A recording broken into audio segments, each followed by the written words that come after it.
Hello, আসসালামু আলাইকুম। আজকে আপনাদের জন্য সকাল সকাল রান্না করতে চলে আসলাম। আজকে আপনাদের জন্য লইটা মাছ দিয়ে, আপনার লোহা পাতা আছে, সেই লোহা পাতা দিয়ে লইটা মাছ দিয়ে চচ্চড়ি করব। আপনারা আমার সাথে থাকেন। এই যে দেখেন লোহা পাতা। লোহা পাতাটা অবশ্যই একদম বড়ই পাতার মতো, তো খেতে অনেক স্বাদ।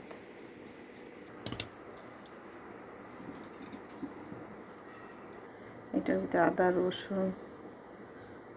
আদা রসুন বাটা সব দিয়ে দিছি, মরিচ বাটা, আদা রসুন বাটা সব দিয়ে দিলাম,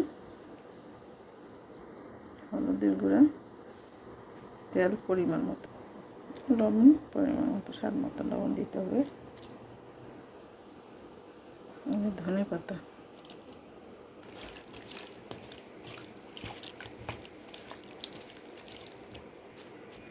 শাকটা দিয়ে ঢেকে দিলাম, তাতে মাছটা না দেখা যায়, এই জন্য আমি এইভাবে ঢেকে দিলাম।